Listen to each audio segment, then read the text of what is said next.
In the colorful, noisy streets of Cebu City, a 16-year-old orphan girl named Mika Santos walked barefoot, clutching a weathered saxophone that was almost as old as she was.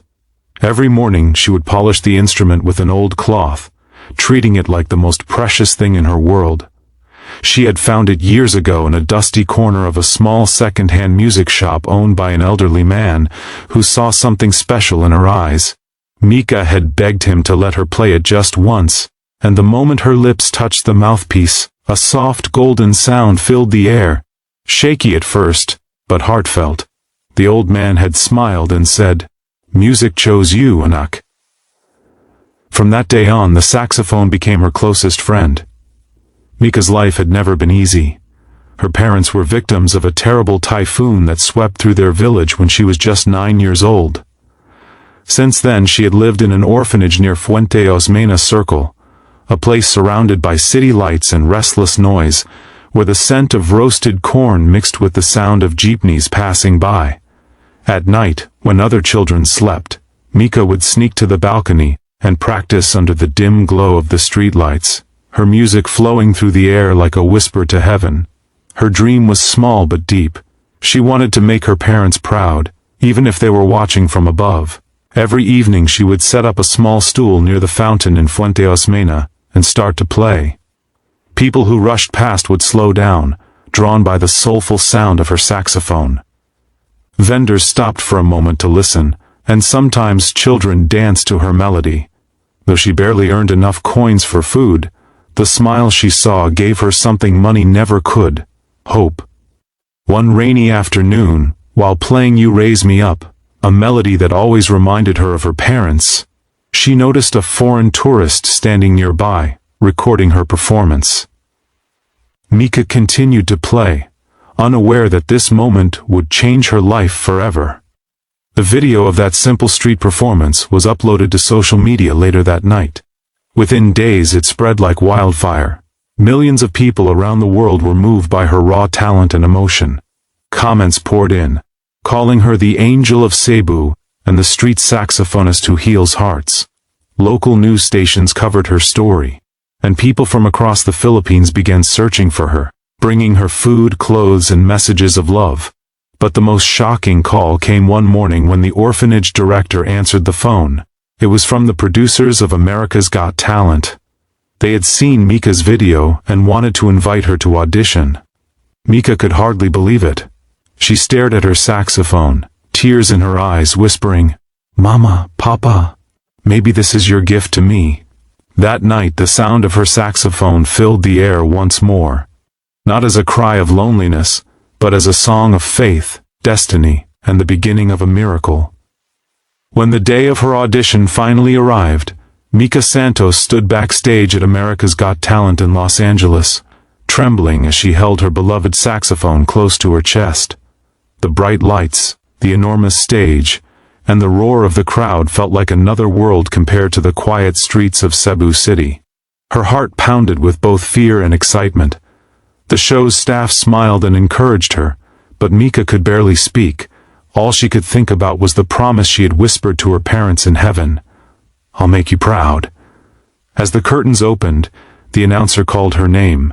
"From the Philippines, please welcome 16-year-old Mika Santos." The audience applauded as the shy young girl walked onto the stage, her small frame almost swallowed by the vastness of the hall. The judges, Simon Cowell, Sofia Vergara, and Howie Mandel, looked curious. Simon leaned forward, studying her face as she nervously introduced herself. Simon asked gently, "Why did you choose the saxophone?" Mika's voice shook as she replied, "Because when I play it, I feel like I'm talking to my parents. They're gone now. But when I play, I think they can hear me." For a few seconds the entire audience went silent. Even Simon looked moved, his expression softening. He nodded and said, "Take your time, Mika. We're ready when you are." The lights dimmed. A single spotlight shone on her. Mika lifted her saxophone, took a deep breath, and began to play "You Raise Me Up." The first notes were trembling, delicate, but as she closed her eyes, her confidence grew. The sound of the saxophone filled the room with a haunting, angelic tone that seemed to touch every heart in the audience. People leaned forward, captivated by the emotion pouring from this small girl's soul. By the second chorus, the crowd was completely silent except for her music. Tears rolled down faces in the front row. Sophia placed her hand on her chest, visibly moved, while Howie whispered, "That's pure feeling right there." When Mika reached the final note, she held it with perfect control, the sound soaring through the theater like a prayer reaching heaven. The moment the note faded, there was a heartbeat of silence, and then a thunderous standing ovation. The entire theater erupted in applause and cheers. Mika lowered her saxophone, trembling, tears streaming down her face. Simon stood up slowly, clapping. He looked at her with admiration and said, "Mika, that wasn't just music, that was a message from your heart to the world." And then, in a moment that would change her life forever, Simon Cowell pressed the golden buzzer. Gold confetti burst from above, raining down as Mika covered her face in disbelief. The judges rushed to hug her as the audience chanted her name. In that golden moment, the orphan girl from Cebu City had become a worldwide sensation. Her dream, her pain, and her love turned into music that stunned millions. After her golden buzzer moment, the world seemed to change overnight for Mika Santos. The video of her performance spread across every social media platform imaginable, from Facebook to TikTok, YouTube to Instagram. Within hours, millions of people around the world had watched the 16-year-old orphan from Cebu City pour her heart into the saxophone. The clip of Simon Cowell standing and pressing the golden buzzer was replayed on television news in the Philippines, America, and even Europe. Headlines called her the Golden Girl of Cebu and the orphan who made the world cry. In the Philippines, people gathered in schools, cafes, and churches just to watch her performance together. Some cried, others cheered proudly, saying, "That's our kababayan." Mika's old orphanage was flooded with visitors bringing food, flowers, and donations.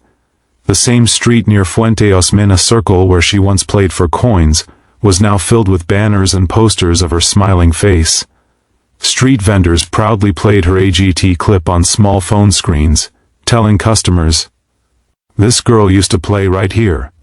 Meanwhile, across the ocean, Mika was adjusting to a new life of cameras, interviews, and rehearsals. But she remained humble, often seen sitting quietly backstage with her saxophone, whispering a small prayer before each show. During an interview, a reporter asked her, "What goes through your mind when you play?" Mika smiled shyly and said, "I imagine my parents listening from heaven. I hope they're proud of me." Simon Cowell himself couldn't stop talking about her. In an emotional post-show interview, he said, "I've seen thousands of acts, but Mika's performance was one of the most powerful things I've ever witnessed. She didn't just play music, she told her life story through every note." Fans across the globe agreed. Messages poured in from strangers saying her performance gave them hope, helped them heal, or inspired them to chase their own dreams. Back in Cebu, a small tribute concert was organized in her honor. Dozens of young musicians performed in the same spot where Mika once played. When she saw the videos online, Mika couldn't stop crying. She realized that her journey had become something bigger than herself. It had become a source of strength for countless others who had suffered loss, poverty, or loneliness.